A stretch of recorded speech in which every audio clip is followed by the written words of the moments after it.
Police tear shell নিক্ষেপ করেছে এবং জলকামান নিক্ষেপ করা হচ্ছে। তবে এখন পর্যন্ত আসলে ঘটনার বিস্তারিত আমরা বুঝতে পারি না। তবে আমরা এখানে আসা মাত্র দেখেছি যে জাতীয় পার্টির আসলে দুপক্ষের মধ্যেই একটা টানটান উত্তেজনা বিরাজ করছিল।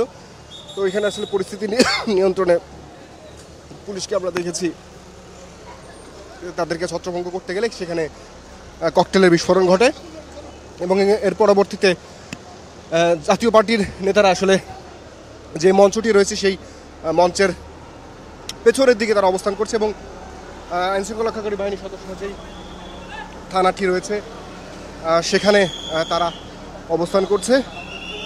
তো দুই পক্ষের মধ্যে কিন্তু বেশ উত্তেজনা রয়েছে।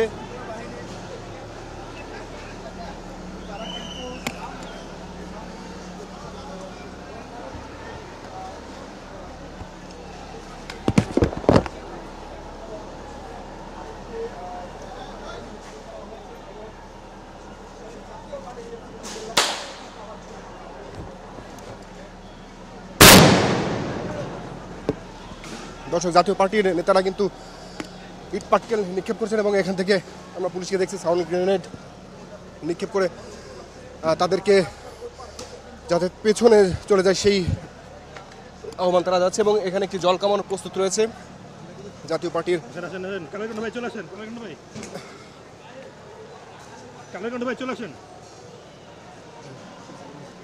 দর্শক,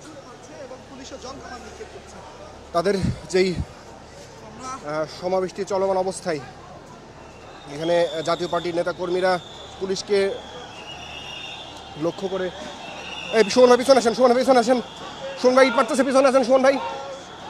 দর্শক, মুখোমুখি জাতীয় পার্টির নেতাকর্মীরা এখানে মুখোমুখি অবস্থানে রয়েছেন।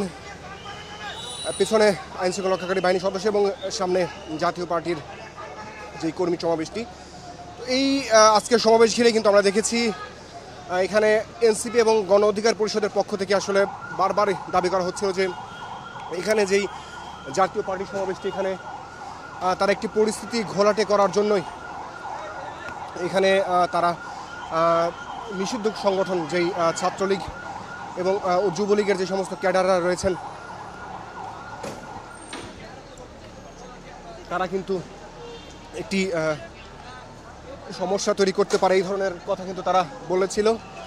এবং আজকে সকাল থেকে এখানে আমরা দেখেছি জাতীয় পার্টির যেই একটি অস্থায়ী মঞ্চ প্রস্তুত করা হয়েছিল সেখান থেকে সকাল থেকে জাতীয় পার্টির রাজধানী সহ সারা দেশে অর্থাৎ সারা দেশ থেকে নেতাকর্মীরা এখানে আসতে শুরু করে।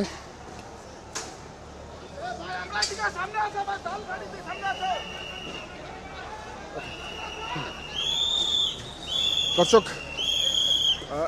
জাতীয় পার্টির তখন থেকে কিন্তু তারা আসলে এনসিপি এবং গণ অধিকার পরিষদের পক্ষ থেকে বারবারই বলা হচ্ছিল যে এখানে যেই জাতীয় পার্টির সমাবেশটি এখানে আওয়ামী লীগ এবং নিষিদ্ধ সংগঠন যে ছাত্রলীগ তাদের নেতাকর্মীরা এর মধ্যে ঢুকে একটি অস্থিতিশীল পরিস্থিতি তৈরি করতে পারে ধরনের আশঙ্কার কথা কিন্তু গতকাল থেকে আমরা বিভিন্ন ফেসবুক এবং বিভিন্ন মিডিয়াতে বিভিন্ন জায়গায় আসলে এই বিষয়গুলো আলোচনা করতে দেখেছি। তো এরই ধারাবাহিকতায় আইনশৃঙ্খলা রক্ষাকারী বাহিনীর সদস্য কিন্তু বেশ প্রস্তুতি রেখেছিল আসলে কোনো ধরনের যে কোনো ধরনের অপ্রীতিকর পরিস্থিতি যাতে না ঘটে সেই বিষয়টি তারা দেখভাল করার জন্য। তো কিছুক্ষণের মধ্যেই আসলে হঠাৎ করেই সমাবেশস্থল থেকেই বেশ কয়েকটি ককটেলের বিস্ফোরণ করে। দর্শক, আরেকটি কিন্তু ককটেলের বিস্ফোরণ ঘটল আপনারা দেখতে পাচ্ছেন। তো এইভাবেই যখন ভেতর থেকে সমাবেশ এখান থেকে আসলে যে আইনশৃঙ্খলা রক্ষাকারী বাহিনীর যে সমস্ত সদস্য রয়েছেন তাদের বক্তব্য মতে যে এই সমাবেশস্থল থেকেই যখন ককটেল বিস্ফোরণ করে এবং আইনশৃঙ্খলা রক্ষাকারী বাহিনীর সদস্যদের উপরে যখন ইটপাটকেল নিক্ষেপ করা হয় তখনই কিন্তু তারা আসলে তাদেরকে ছত্রভঙ্গ করার জন্য যখন তাদেরকে সাউন্ড গ্রেনেড নিক্ষেপ করা হয় তখনই কিন্তু দুপক্ষের মধ্যে আসলে উত্তেজনা শুরু হয়। এখন পর্যন্ত কিন্তু এই যেই কাকরাইল যেই পায়োনিয়ার রোড সেখানে কিন্তু আইনশৃঙ্খলা রক্ষাকারী বাহিনীর সদস্য এবং জাতীয় পার্টির যে সমস্ত নেতাকর্মীরা রয়েছেন তারা কিন্তু মুখোমুখি অবস্থানে রয়েছেন। এখন পর্যন্ত আইনশৃঙ্খলা রক্ষাকারী বাহিনীর সদস্যরা কিন্তু আমাদের এই যে ঘটনার সূত্রপাত সেটি আমাদেরকে ঠিক সেভাবে নিশ্চিত করতে পারেনি, এবং আমরা কিন্তু দায়িত্বশীল কারোর সাথে এখন পর্যন্ত কথা বলতে পারিনি। যদিও এখানে স্থানীয় যে সমস্ত দোকানদার বা ব্যবসায়ীরা রয়েছেন তারা আমাদেরকে বলছেন যে সকাল থেকে কিন্তু এই সমাবেশটি চলছিল, এবং আধা ঘন্টা বা তার কিছুক্ষণ আগেই এখানে দুটি ককটেলের বিস্ফোরণ ঘটে। এর পরবর্তী থেকে কিন্তু এটি আসলে সংঘাতে রূপ নেয়।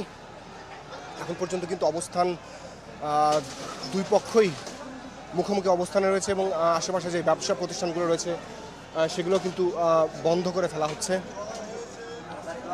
এবং এই যেই জাতীয় পার্টির কর্মী সমাবেশ ছিল আসলে বেশ কিছুদিন, বিশেষ করে 5 আগস্ট পরবর্তী সময়েই কিন্তু জাতীয় পার্টি রাজনীতি কার্যক্রম নিষিদ্ধের কথা বলা হয়েছিল জামাতের পক্ষ থেকে, এবং এনসিপি এবং গণ অধিকার পরিষদ সহ বেশ কিছু রাজনৈতিক দল যখন আওয়ামী লীগের সাথে সাথে জাতীয় পার্টির রাজনীতি নিষিদ্ধের কথা বলেছিল। এবং আরেকটি যেই বিষয়টি সেটি কিন্তু জাতীয় পার্টির মধ্যে কিন্তু দুটি বিবাদমান দুটি পক্ষ কিন্তু তৈরি হয়েছিল। একটি জাতীয় পার্টির যিনি এইচ.এম. এরশাদের ছোট ভাই জি.এম. কাদের, তার একটি অনুসারী, এবং অন্যদিকে আরেকটি অংশ জাতীয় পার্টি থেকে আসলে যাদেরকে বহিষ্কার করা হয়েছিল তাদের একটি অংশ কিন্তু দুপক্ষের মধ্যেই আসলে তাদের মধ্যে কথার লড়াই, এবং আসলে লাঙ্গল প্রতীকটি কাদের হবে এবং কারা আসলে মূল জাতীয় পার্টি সেই বিষয়টি নিয়ে কিন্তু বেশ কিছুদিন ধরেই বিবাদমান দুটি পক্ষের অবস্থান তাদের অনড় অবস্থানের মধ্যে ছিল। তো এরই মধ্যে কিন্তু আজকের যেই কর্মী সমাবেশ সেটি শুরু হয়। তো এরই মধ্যে এটি সংঘাতময় পরিস্থিতির দিকে গেছে আসলে, যেহেতু সেই সমাবেশটি কিন্তু পুরোপুরি এখন আসলে বলা যেতে পারে যে যেহেতু পণ্ড হয়ে গেছে, কারণ যেখানে স্টেজের সামনে যে চেয়ারগুলো ছিল সেই চেয়ারগুলো কিন্তু লণ্ডভণ্ড অবস্থা, এবং এখানে যেহেতু বেশ কয়েকটি ককটেলের বিস্ফোরণ ঘটেছে, এবং আইনশৃঙ্খলা বাহিনীর সাথে একটি মুখোমুখি অবস্থানে তারা রয়েছেন। তো আসলে বলা যায় তাদের যেই সারা দেশ থেকে বা রাজধানীর যেই আশেপাশে থেকে যে কর্মী সমাবেশের কথা ছিল সেটি হয়তো পণ্ডের দিকেই যাচ্ছে। আসলে সমস্ত পরিস্থিতি আসলে বলবে যে এই যেই সমাবেশটি সেটি আসলে কোন দিকে যাচ্ছে বা সেটি কি তাদের ভাগ্যে আসলে কি হচ্ছে সেটি আসলে পরবর্তীতে বোঝা যাবে। এখন আমরা দেখছি যে আইনশৃঙ্খলা রক্ষাকারী বাহিনীর সদস্যরা আসলে বেশ তৎপর রয়েছেন। এখানে যার বিপরীত দিকে জাতীয় পার্টি যারা অবস্থান করছেন তারা কিন্তু দেশীয় লাঠি এবং এদিকে পাটকেল নিক্ষেপ করছেন।